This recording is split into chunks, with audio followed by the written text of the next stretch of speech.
Entonces, podríamos nosotros, en base a estas dos breves definiciones, y si metiéramos todos los aspectos alrededor que son los socioculturales, ver que el neurodesarrollo infantil o el desarrollo infantil es un proceso de evolución. Y este proceso evolutivo siempre tiene una secuencia ordenada y bien definida. Esta situación de secuencia ordenada y bien definida está inmiscuida en unas etapas que son perfectamente bien diferenciadas. Son mejor diferenciadas en los hitos del desarrollo motor, que es donde usualmente todos nosotros estamos involucrados, o en los aspectos del hito del lenguaje. Sin embargo, existen propuestas muy interesantes y buenas para poder plantear la diferenciación de estas etapas en otras áreas del desarrollo. Por ejemplo, en las áreas cognitivas. Recuerden ustedes que está Piaget, y Piaget nos habla mucho de las etapas del desarrollo cognitivo, ¿verdad? Y entonces, yo siempre les pregunto cuando capacito en la prueba EDI, dentro de las etapas del desarrollo del desarrollo cognitivo en la prueba EDI evalúa los aspectos de la etapa sensoriomotriz. No, porque recuerden que el área de cognitivo, que no es área, que si no es solamente uno de estas de conocimiento, se plantea entre el grupo 13 y el grupo 14, ¿verdad? Y esos grupos son de las edades que corresponden de 3 a 4 y 4 a 5. Y entonces los aspectos sensoriomotrices de Piaget son para menores de 2 años de edad. Entonces es muy claro que en la prueba EDI estos aspectos de etapas bien diferenciadas no las valora. Así está construida. Sin embargo, cuando ustedes pasan a la prueba Battelle, que evalúa la parte cognitiva desde los 0 hasta los 7 años, 11 meses, van a ver todo el continuum de las etapas bien diferenciadas que tiene Piaget. Eso es muy importante para mí que ustedes dominen, porque a mí me interesa mucho que sean expertos en la prueba en todo sentido. Y para esto es fundamental que conozcan entonces a los teóricos y entonces aprendan estas secuencias evolutivas, ordenadas, con esas etapas y con órdenes cronológicos bien establecidos. En algunos casos se puede lograr, en otros casos no. Los aspectos socioemocionales, por ejemplo, a nivel teórico, hay muchos intentos de establecer distintas etapas. Sin embargo, bueno, no es posible tanto en ese sentido. La que sigue, por favor. No se preocupen, yo les voy a pasar las diapositivas. Hoy vengo con, usualmente les digo, no les paso las diapositivas, pero hoy vengo con toda la intención de pasar todo el material. Vale, la que sigue, por favor. Ese es un principio básico. El principio básico que es, el desarrollo definitivamente tiene una dirección. Y esta dirección tiene estos dos grandes sentidos. Va en dirección cefalocaudal, que es como pueden ver ustedes a la niña del lado izquierdo de ustedes, derecho mío, donde podrán ver que muchos de los aspectos de adquisición de hitos del desarrollo van a ir de la cabeza hacia la parte más caudal, ¿no? Y esto lo van a ver ustedes muy bien diferenciado en los aspectos de la motricidad. Usualmente los niños primero adquieren mucho lo que es el sostén cefálico, después la sedestación, sentarse, después la bipedestación. Porque recuerden ustedes que el desarrollo motor, sobre todo el motor grueso, busca predominantemente primero los aspectos de la postura, que es la utilización de los músculos gravitatorios y antigravitatorios para tener postura, y después busca la locomoción, que son dos aspectos grandes de la locomoción bípeda, la locomoción cuádrupe, ¿no? Bueno, la otra situación son los aspectos del sentido próximo distal. Y es que ustedes verán cómo empieza a utilizar los niños, sobre todo en los aspectos de la motricidad, de una forma más gruesa y más burda, primero los movimientos de hombros y brazos, para después poco a poco ir migrando en esos aspectos de la motricidad fina y empezar a liberar el pulgar, a liberar los dedos en sentido radiocubital y poder entonces empezar a manipular objetos. Primero serán los aspectos de arrastres, después van a ser los aspectos de tomar con ambos dedos para formar las pinzas, ¿vale? Y en ese sentido, también tiene que ver mucho los aspectos neurosensoriales, porque en los aspectos neurosensoriales ustedes han visto que usualmente los masajes los establecemos o los basamos en ciertas direcciones. Por ejemplo, cuando es de tronco, usualmente lo que se hace, y muchos de los rehabilitadores o fisioterapeutas toman a los niños, sobre todo esto se hizo muchos niños con parálisis cerebral infantil, los acuestan, toman su espalda y hacen pequeños masajes que van desde la nuca, un poquito abajo de la nuca realmente, hasta un poquito antes de llegar a lo que es la línea interglútea.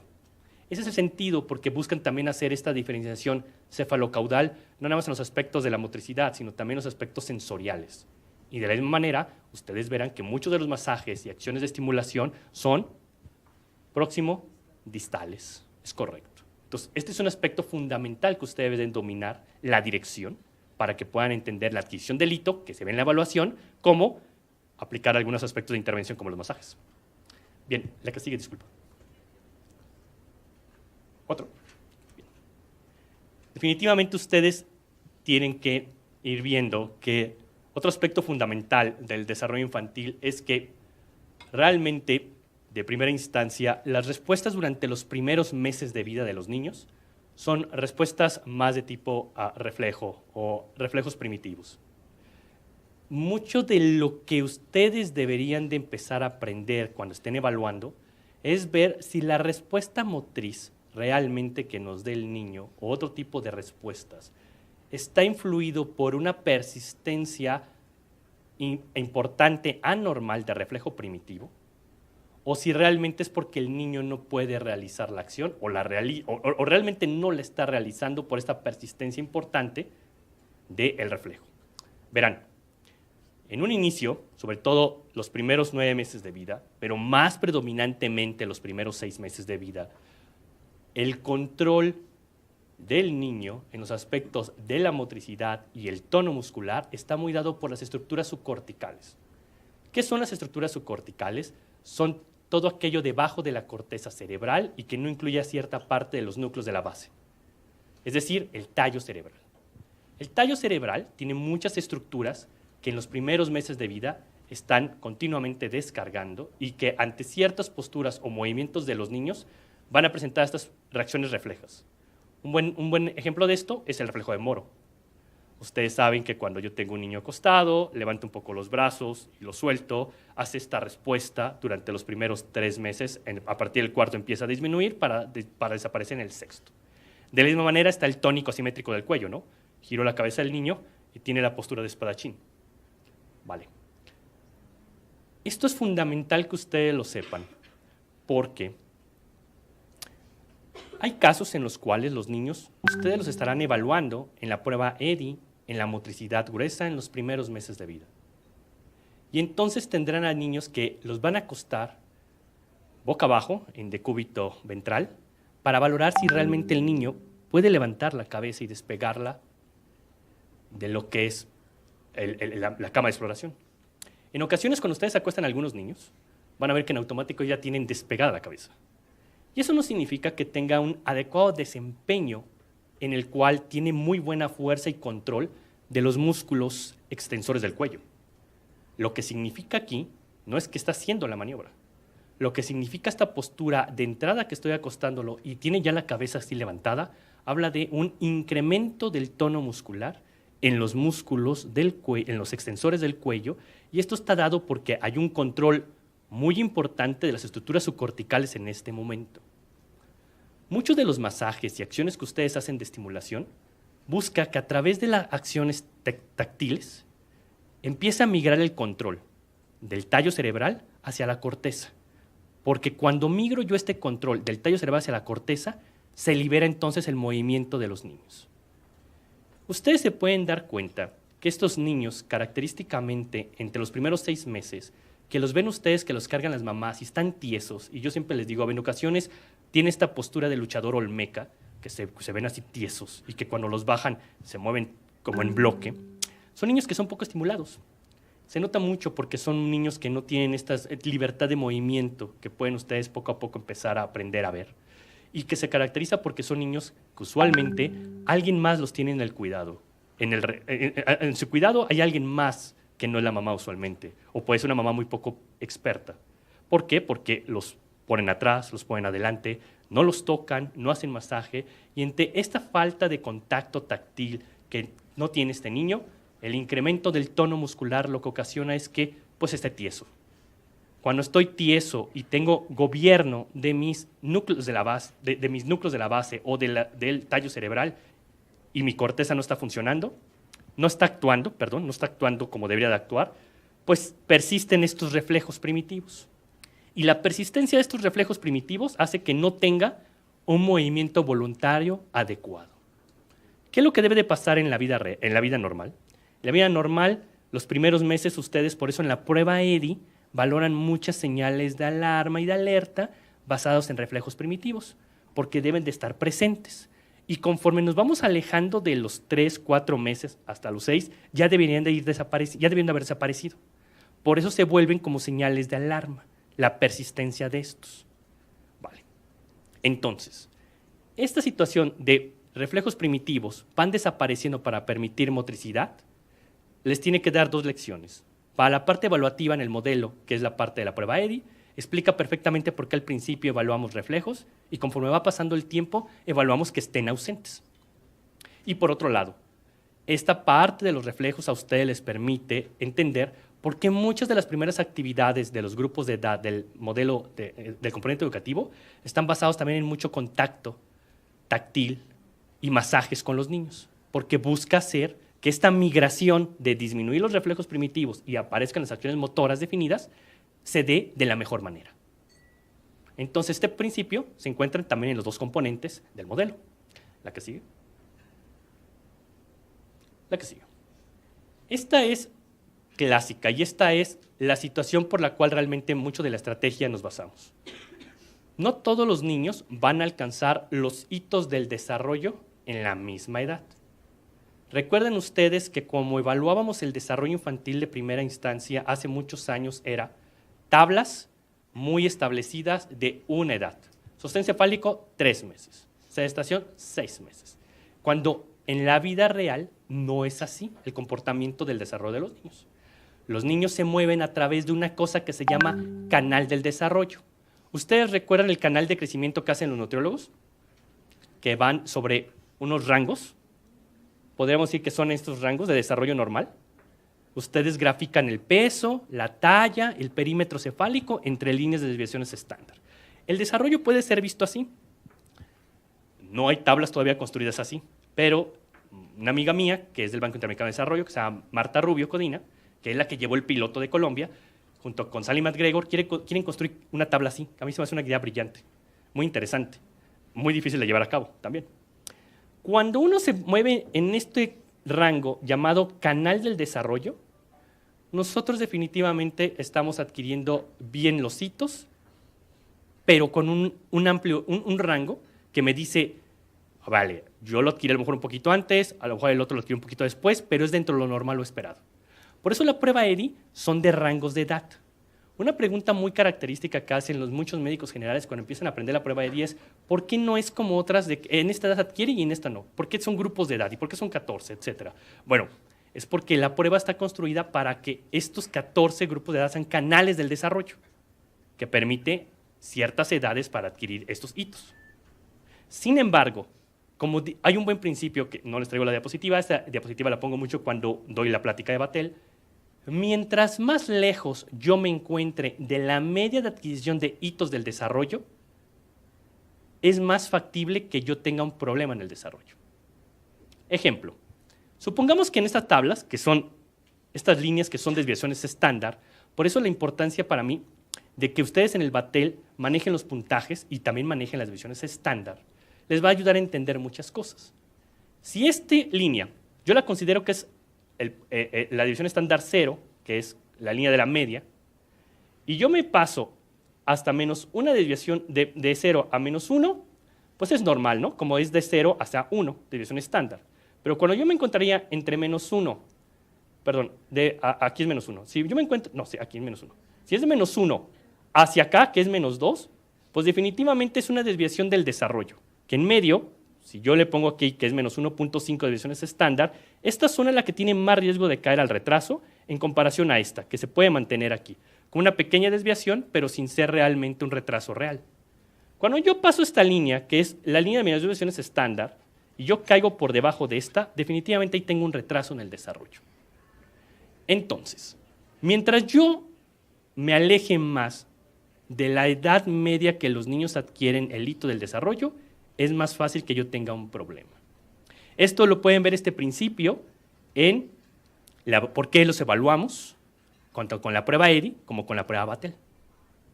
¿Vale? La que sigue. ¿Verdad que sigue?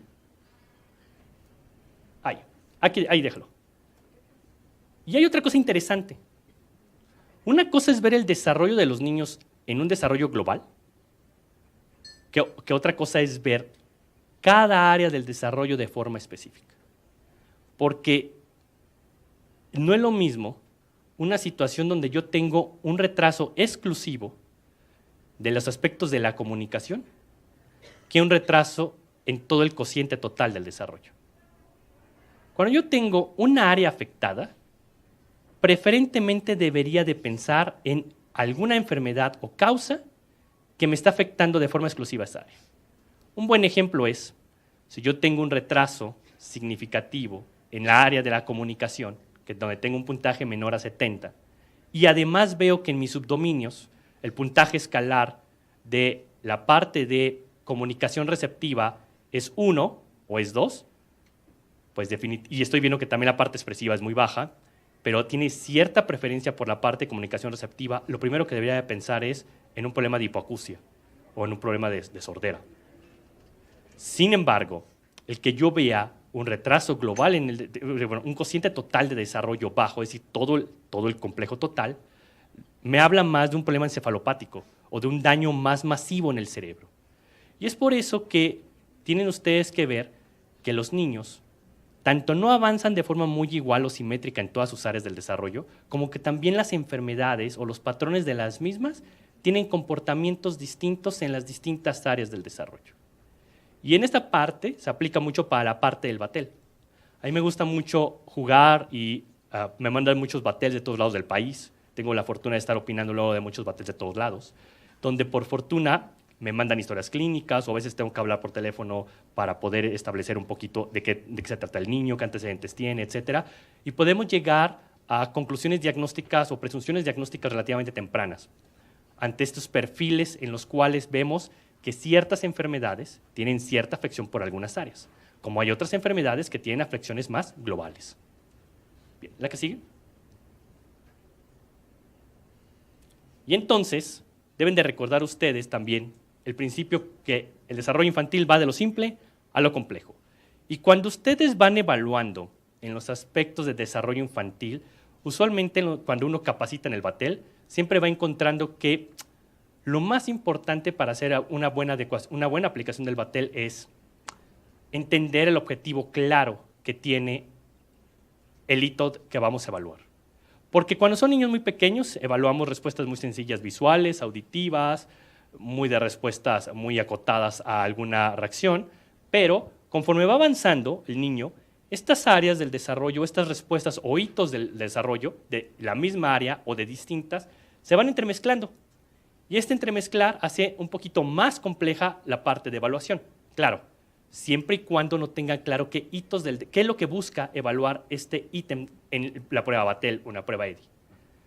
Por eso, cuando yo presento este principio, mi recomendación siempre es, para los aspectos evaluativos, no hay mejor manera que capacitar o aplicar un Battelle más que teniendo claro qué es lo que busca evaluar ese ítem, porque es muy sencillo confundirse. Por eso el Battelle hay que aplicarlo con el manual a un lado siempre. Y la segunda es, en las actividades que van a ustedes a ver el día de mañana, van a ver que van de lo simple a lo complejo, pero de forma holística. Un error que tenían anteriormente las currículas del país es que se enfocaban solamente a este punto, a evaluar un aspecto muy peculiar del desarrollo, a estimular solamente el lenguaje. Entonces tenías al niño ahí sentado y solamente lo estabas estimulando el lenguaje. Cuando realmente la mejor manera de estimular a los niños es a través del juego y actividades que involucren a más áreas del desarrollo. Porque realmente, ustedes me están viendo ahorita, utilizo distintas áreas, que es la parte no de desarrollo ya más de la capacidad cognitiva, donde estoy utilizando el lenguaje, tengo la motricidad, estoy teniendo aspectos adaptativos con ustedes en este momento. Es así como se construyen las actividades del componente educativo comunitario, considerando siempre que, ok, se va adquiriendo así los ítems, pero es importante ir trabajando el conjunto en total. Entonces ustedes verán que las actividades son holísticas, tratan de tocar a toda la cantidad de actividades, a todas las variedades de áreas del desarrollo que pueda haber en distintos objetivos muy claros. ¿La que sigue? Bueno, pues lo que buscamos nosotros al final es, con todo ese tipo de acciones, favorecer los aspectos genéticos y neuroconductuales. Sin embargo, recuerden ustedes que estamos inmersos en un contexto y en un entorno, ¿verdad? Y por eso la prueba EDI busca, en cierta manera, de evaluar ese entorno.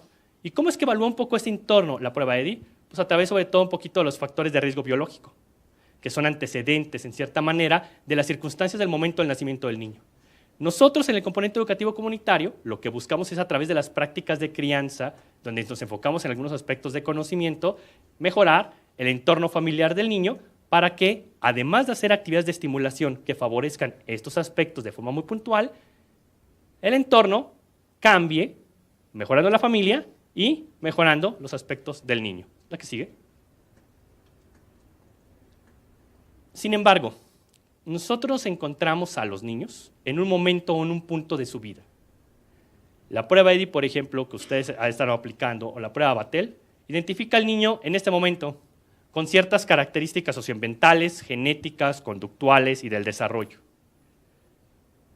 Si identificamos estos niños y nos olvidamos de ellos en este preciso momento porque ya fueron verdes, nadie nos asegura que en la etapa del adulto hayan llegado a un máximo y óptimo potencial. Por eso son tan importantes las acciones de evaluación continua. Y es porque quiero identificar cómo se comporta a través del tiempo este niño que se llama Juan. Si yo tengo un niño que tiene un problema del desarrollo en este momento y yo lo empiezo a estimular y lo vuelvo a evaluar, es probable que salga y se recupere sobre el canal de desarrollo, ¿verdad? Vuelva otra vez a su canal normal. Inicialmente, cuando se propuso la parte de intervención, se construyó una primera estrategia que se llama oportunidades de aprendizaje. ¿Ustedes la conocen? Vale. Oportunidades de aprendizaje mantenía este primer principio. Solamente aquellos detectados con problemas, bueno, con riesgos, que son los amarillos, un riesgo bajo, yo le hago acciones de estimulación y lo puedo recuperar a un canal normal. Sin embargo, como ustedes vieron en las diapositivas de la prueba EDI, que no porque yo sea verde me voy a mantener siendo verde, necesariamente, es que surgió la idea de construir el componente educativo comunitario. Porque la literatura actual nos dice que debemos de hacer acciones continuas y persistentes a través del tiempo para recuperar, pero también para promover y mantener a los niños que tienen un desarrollo normal. Entonces el tiempo para nosotros es fundamental en el sentido que hacemos evaluaciones en ciertos periodos de tiempo para ver que el adulto, que va a llegar a ser un adulto con un desarrollo adecuado, pero mantenemos a través del tiempo las acciones del componente educativo comunitario para que estos niños no caigan y salgan del canal del desarrollo. ¿Cuál es el principio que nos dice que los niños se van a mantener y que podemos recuperarlos? Pues definitivamente una cualidad que tiene la primera infancia, que es la plasticidad cerebral. El secreto está en la periodicidad. A nivel internacional, existen distintos modelos que aplican distintas situaciones de periodicidad de intervención. Por ejemplo, en Jamaica, Sally McGregor hace las visitas domiciliarias una vez a la semana. Imagínense ustedes que pudiéramos tener a alguien que pudiera ir a cada casa de este país una vez a la semana para estimular y trabajar a los niños. Sería fenomenal, sin embargo, sería muy complicado, caro y complejo de hacer. Y ante esa situación de periodicidad, se han tenido que tomar bastantes decisiones en un componente educativo comunitario que vamos a implementar a nivel nacional. Y entonces, hemos tenido la fortuna de tener previas experiencias. Salud, de nada. Y en estas previas experiencias hemos aprendido que aquellas acciones de intervención que son mensuales tienen una alta probabilidad de pérdida de adherencia del programa. Es tan lejos 30 días a 30 días que las madres empiezan a abandonarlo de una forma muy sencilla. Cuando se construyó oportunidades de aprendizaje, nos planteamos hacerlo igual que Jamaica, semanales. Y vimos que el resultado semanal no funcionaba. Y muchos de ustedes aprendimos mucho de Colima, aprendimos mucho de Guanajuato y de otros estados, donde tuvieron que hacer adaptaciones para que la gente pudiera acudir sin saturarse tanto de acceso al servicio del sistema de salud, pero que también no lo abandonara. Y entonces, muchos de ustedes tuvieron la experiencia de ver periodicidades quincenales como la mejor opción.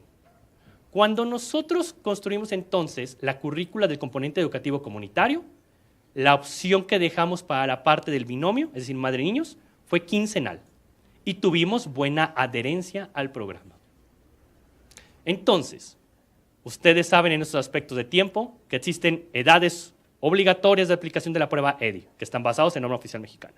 Pero en esos aspectos de tiempo, para el componente educativo comunitario, deben de saber que la intervención es quincenal, es decir, acuden al taller cada 15 días, con un tiempo de duración del taller de 90 minutos, y siempre considerando lo más importante, que es, en los talleres, las madres van a aprender a cómo hacerlo.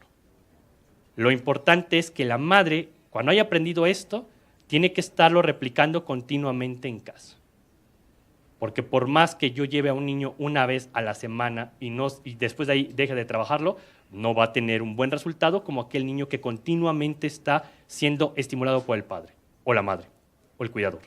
Entonces, la primera situación que debemos hacer es, la visión que vamos a tener mañana del componente educativo comunitario no debe de ser de que son talleres que son muy operativos en el sentido de que yo estoy moviendo al niño como si fuera un muñequito o un robotcito que estoy estimulando. No, la misión de los talleres es crear un entorno agradable, un vínculo entre el niño con el cuidador, donde el cuidador va a tener la capacidad de aprender cómo estimular al niño, cómo trabajar con el niño y cómo mejorar su entorno, basado en que hay un facilitador que es de su comunidad, que maneja su lenguaje, sus usos y costumbres y que se basa en una currícula muy sencilla de aplicar. Entonces mañana, cuando vean las actividades, podrían ver que son muy sencillas y es que realmente así lo son. No buscamos actividades complejas o difíciles de que alguien enseñe. No buscamos actividades difíciles que alguien aprenda. Y no buscamos actividades difíciles que a alguien le ejecuten. Buscamos lo más sencillo, pero que concientizar a las madres que todo el tiempo se haga en casa, todo el tiempo. ¿Vale? La que sigue. Ya les había dicho yo que lo que buscamos preservar nuestras neuronas.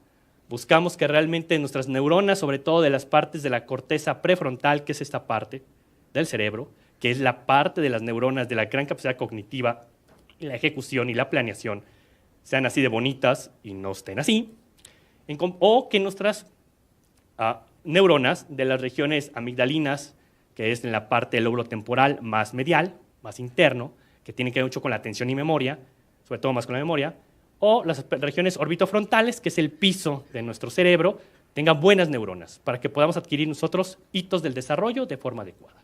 ¿Cómo buscamos esto? La que sigue. Pues, como les había comentado, disminuyendo los factores de riesgo. Y ahorita, como no lo habían visto bien esta diapositiva en la previa, la volví a poner, porque estaba muy la letra se desconfiguró.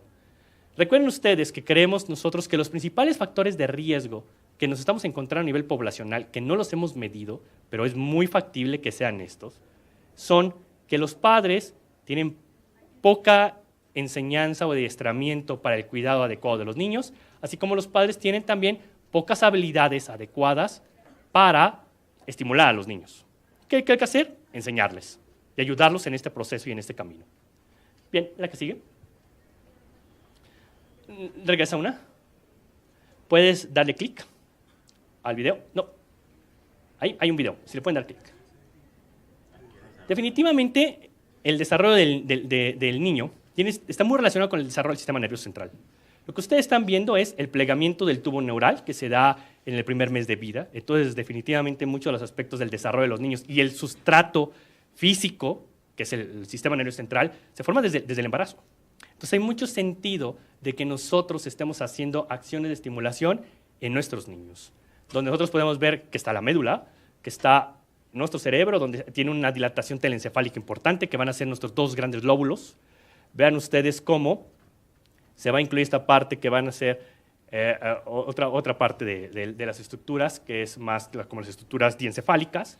Esas son las estructuras del romboencéfalo, donde va a estar el tallo cerebral, donde va a estar el cerebelo, y todo ese tipo de acciones importantes que se pula a nivel tridimensional surge en el embarazo. Entonces, si bien a usted lo vamos a capacitar en la parte de los niños, es muy importante que no olvidemos que la currícula abarca mucho de lo de la parte fetal, la parte de la mujer embarazada, porque tenemos también que conservar estos procesos.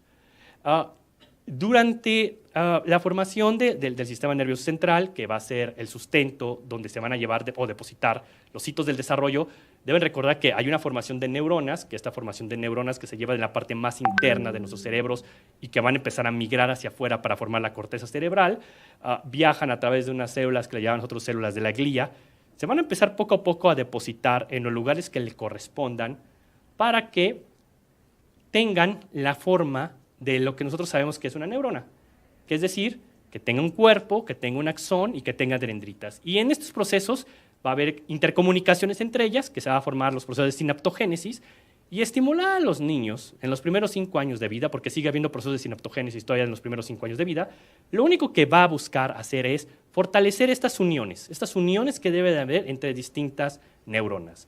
Porque lo que nosotros buscamos es que a través de acciones de estimulación tengamos la mejor cantidad de neuronas. No me refiero a la mayor. Tiene que haber el número adecuado, pero con la mejor capacidad de conectividad. ¿Para qué? Para que se lleve a cabo de forma adecuada el impulso nervioso y por lo tanto pueda adquirir el hito del desarrollo de la mejor manera. Sin embargo, no es suficiente el hecho de que ustedes tengan en consideración que hay que favorecer la conexión, sino recuerden ustedes que hay un fenómeno de poda sináptica, donde ya están el axón conformado y está comunicándose con otras dendritas, pero ustedes pueden ver cómo se remueven ciertas conexiones. Y entonces, en ese sentido, nosotros trabajamos y estimulamos a los niños, primero, para hacer las uniones más fuertes e importantes, y segundo, para que la poda sináptica no sea tan agresiva y que se mantengan aquellas conexiones que son las mejores para que nosotros tengamos niños con un adecuado desarrollo. Al final, al cabo, los aspectos del desarrollo infantil tienen un sustrato del sistema nervioso central, por eso son acciones que llamamos nosotros que salvan cerebros. Muy bien, la que sigue, por favor.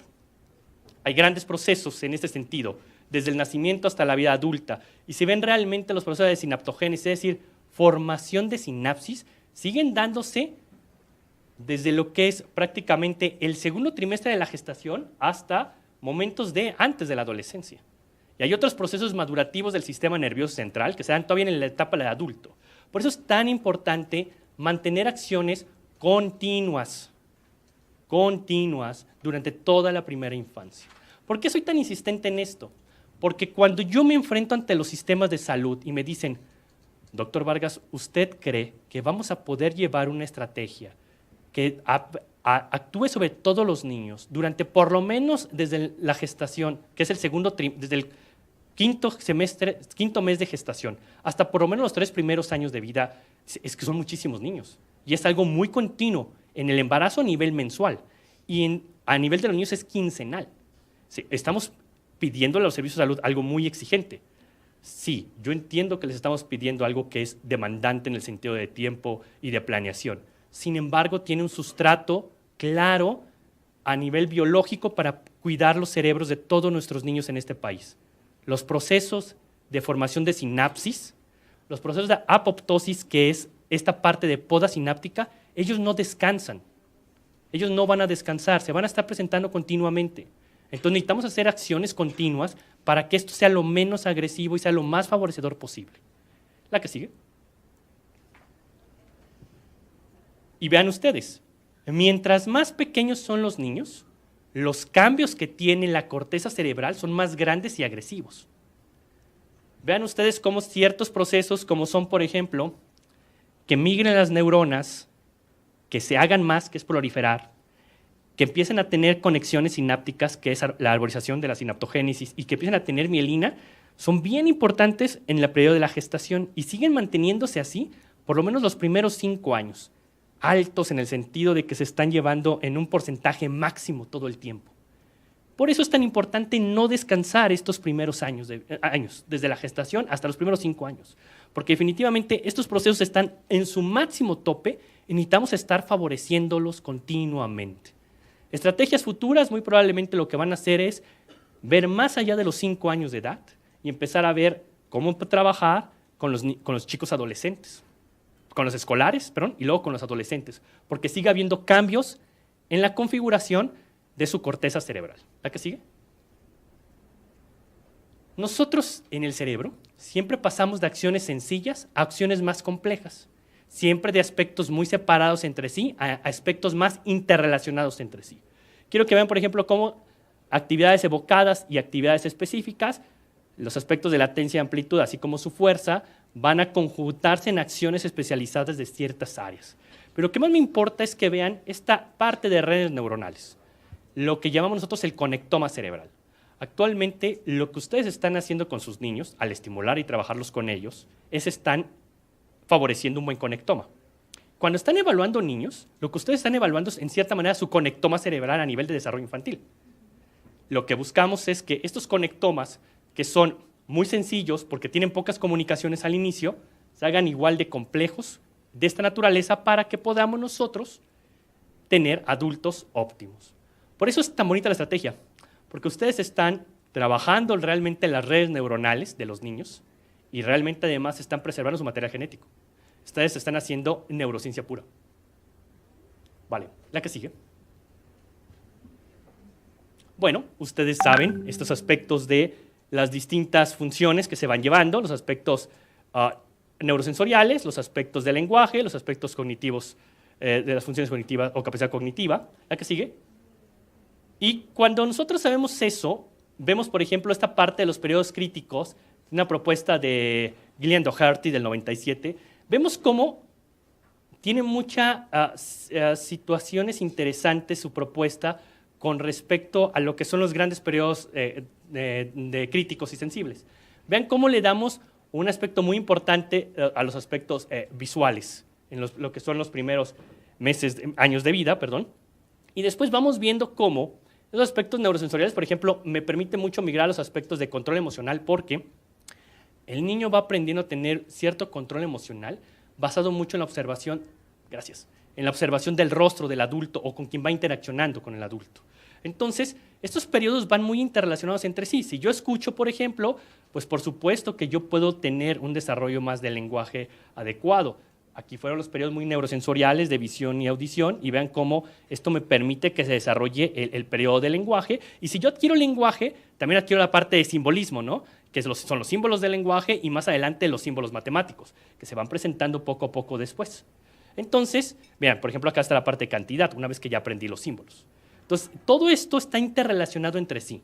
Lo más importante es, no tienen que saberse toda la propuesta de periodos críticos de Doherty o de otros. Lo que sí tenemos que tener muy claros es de que vamos de los aspectos neurosensoriales a los aspectos del lenguaje y a los aspectos de capacidad cognitiva. Porque cuando vemos a alguien que tiene un lenguaje muy limitado, ¿verdad que es muy normal sentir que también tiene un pensamiento relativamente limitado? Una expresión emocional relativamente limitada. La vemos mucho con nuestros pacientes en ocasiones. Pacientes que vienen de condiciones de mucha pobreza, que son adultos, que tienen un lenguaje muy restringido. Vemos en ocasiones cómo se desesperan por esta incapacidad que tienen para transmitir lo que sienten o esta incapacidad que perciben de no comprender las indicaciones médicas que les damos, otro tipo de indicaciones. Vale, pues todo esto viene desde los aspectos del desarrollo. ¿La que sí? Entonces, como sabemos que hay periodos críticos, sabemos que trabajar esos periodos críticos en una ventana de tiempo van a ser nuestros periodos sensibles. La currícula, como ya les comenté, está muy basado los primeros años en trabajar aspectos de sentidos, luego de lenguaje y luego de capacidades cognitivas. Sin embargo, recuerden que la currícula es desbalanceada y tiene preferencia de motricidad del primer año, del 1 al 2 del lenguaje y del 2 a 3 la parte cognitiva. Ya lo veremos mañana. Mañana es muy claro verlo con actividades. La que sigue. Ok. Nuevamente esta diapositiva. Recuerden, esto es el secreto de todo. Evaluamos a los niños porque buscamos identificar a aquellos niños que están aquí, que tuvieron más factores de riesgo y que no están logrando su máximo potencial. Bueno, o por lo menos adquirir los hitos del desarrollo en ese momento, adecuados para su edad. Buscamos identificarlos. ¿Por qué los busco identificar? Porque busco yo recuperarlos. Esa es la parte del componente de atención y detección oportuna. Pero, sin embargo, asumimos que en el país todos nuestros niños están en este carril. Por lo tanto, es importante antes asumir esta situación, que nosotros hagamos acciones continuas de promoción y mantenimiento del desarrollo infantil para favorecer la plasticidad cerebral y pasar a nuestra población para acá. ¿Vale? ¿A qué sigue? ¿Y qué es la plasticidad cerebral? Pues la plasticidad cerebral, que es el fundamento de todo lo que estamos haciendo con nuestros niños, es esta capacidad que tiene el sistema nervioso central para regenerarse anatómica y funcionalmente hablando. Esta capacidad la presenta sobre todo mientras más pequeño el niño, es mucho mejor. Y aquí está muy claro. La plasticidad cerebral se mejora o es consecuencia de estimulación ambientales. Entonces, lo que busca la estrategia en la parte del componente educativo comunitario es mejorar las estrategias ambientales. ¿Y quién da las estrategias ambientales? Los padres o los cuidadores. Por eso estamos muy enfocados en los padres. Anteriormente, las actividades de estimulación estaban muy dirigidas solamente hacia el niño con un estimulador, con un facilitador o con la madre. Pero ahora lo que queremos es todo el entorno, porque sabemos que la plasticidad requiere de un ambiente. Y este ambiente lo dan los padres. Entonces nosotros buscamos mejorar la adaptación funcional al medio ambiente. Sabemos que hay distintas plasticidades del cerebro en desarrollo, del aprendizaje y del cerebro en adulto. Si nosotros adquirimos un nuevo conocimiento es una situación plástica, pero muy limitada. Mientras el niño sea más pequeño, tiene mejor plasticidad cerebral. ¿La que sigue? Y por lo tanto, mayor capacidad de recuperación. Esta diapositiva, donde ven ustedes neuronas Einstein, realmente se presenta desde edades muy tempranas de la vida.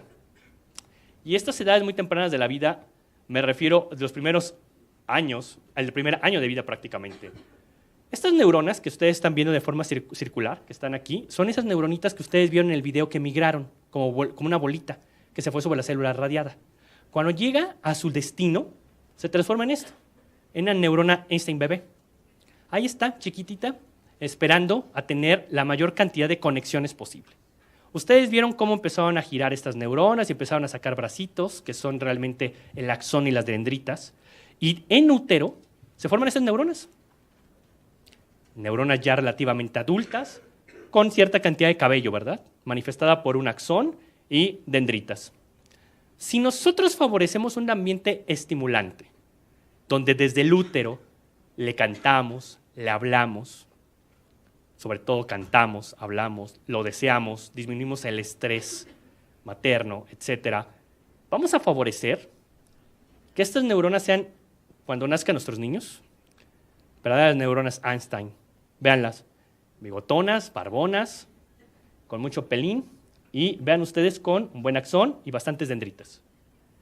Si no lo hacemos, tenemos este tipo de neuronas, pelonas.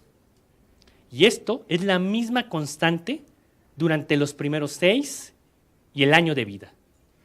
Y con menor fuerza son los primeros 3 y los primeros 5.